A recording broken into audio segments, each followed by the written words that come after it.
পুরো রান্নাঘর খুঁজে কোনো খাবার পেলাম না, এমনকি বিস্কুটও নেই যে খাবো। হতাশ হয়ে রুমে ফিরে আসতে ধরলাম। হঠাৎ করে কেউ একজন আমার ঘাড়ে হাত দেওয়ায় দাঁড়িয়ে পড়লাম। পিছনে ঘুরে দেখি মা। খুব খিদা লাগছে? যা টেবিলে বস, আমি খাবার নিয়ে আসতেছি। কিছুক্ষণ টেবিলে বসে থাকার পর মা খাবার নিয়ে আসলো। নে হা কর, আমি খাইয়ে দেই। দরকার নেই। রাগ করিস কেন? হা কর। মায়ের উপর কি রাগ অভিমান করে থাকা যায়, তাই হা করলাম। খাবার খাওয়া শেষে রুমে এসে দিলাম একটা লম্বা ঘুম। দেখতে দেখতে 2 তারিখ চলে আসলো। আমি এখন বিয়ে করতে যাচ্ছি। শত চেষ্টার পরেও বিয়েটা আটকাতে পারলাম না। ইভার সাথে ওই দিনের পর থেকে আর কথা বা দেখা কোনোটাই হয়নি। বিয়ে বাড়িতে এসেই আমি অনেকটাই অবাক হয়ে গেলাম। ভেবেছিলাম আজকে হয়তো বা ইভাকে দেখতে পারবো, কিন্তু না, ইভা আজকেও বোরকা পরে আছে। শুধু চোখগুলো দেখা যাচ্ছে। আমাকে দেখা মাত্রই চোখটা নামিয়ে নিল। কি রে ভাই, তোর হবু বউ কোথায়?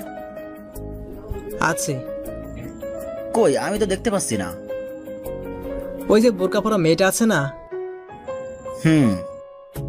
ওইটাই আমার হবু বউ। কি? তুই আর ওই মেয়েটা কেমনে কি? সবকিছু মা করেছি, আমাকে বাধ্য হয়ে বিয়েটা করতে হচ্ছে। তুই খুশি নাই বিয়েতে? না, এতক্ষণ থেকে আমার চেহারার এক্সপ্রেশন দেখে এটুকুই বুঝতে পারিস নাই? হ্যাঁ বুঝতে পেরেছি, তবে হালকা। কিন্তু তুই খুশি না কেন এই বিয়েতে? আরে ভাই, দেখিস না কেমন বিয়ের মধ্যেও বোরকা পরে আছে। তাতে কি? ওর সাথে কি আমার যায়? ভাবছিলাম আমার বউ একটু মডার্ন টাইপের হবে। তাতে কি? তোর তো ভাগ্য ভালো, এরকম একটা মেয়েকে জীবন সাথী হিসেবে ভাবি। আর তুই কিনা মডার্ন বউ নিয়ে ভাবছিস। মাথা থেকে এসব আজে বাজে ভাবনা ঝেড়ে ফেলে দে। এইরকম মেয়েকে বিয়ে করতে হলে ইহকাল পরকাল দুটাই সুখ পাবি। দেখতে দেখতে বিয়েটা হয়ে গেল। গাড়িতে বসে আছি, গন্তব্য আমার বাসা। আমার পাশে ইভা বসে বসে কান্না করছে। 1 ঘন্টা থেকে কান্না করেই যাচ্ছে তো যাচ্ছে, থামাবার কোনো নামগন্ধই নেই। বিরক্ত লাগছে আমার। কান্না থামাবেন কি আপনি? আমার ধমক শোনা মাত্র ইভা চটকে উঠল, সাথে সাথে কান্না থামিয়ে দিল। হেই, এইভাবে থাকবেন, এত কান্না করার কি আছে? রাত বাজে 11টা। আমি ছাদের এক কোণে দাঁড়িয়ে সিগারেটে টান দিচ্ছি আর আমার ভবিষ্যৎ জীবন নিয়ে চিন্তা ভাবনা করছি। কেমনে আমি ইভার সাথে বাকিটা জীবন অতিবাহিত করব? ইভাকে এত করে বললাম বিয়েটা ভাঙতে, কিন্তু সে কি করলো? এর শাস্তি তো ওকে পেতেই হবে। এত সহজে মেনে নিচ্ছে না ওকে। ছাদে দাঁড়িয়ে এসব ভাবছিলাম, তখনই আমার ঘাড়ে কেউ একজন হাত দিল। পিছনে ঘুরে দেখি আপু। আপু, তুমি এখানে? কিন্তু তুই পিছনে কি লুকাচ্ছিস? সিগারেট পিছনে লুকিয়ে? কই, কিছু না তো। তাহলে হাতটা সামনে নিয়ে আয়, পিছনে ভাবে লুকিয়ে রেখেছিস কেন? আরে এমনি। নিয়ে আয় দেখি।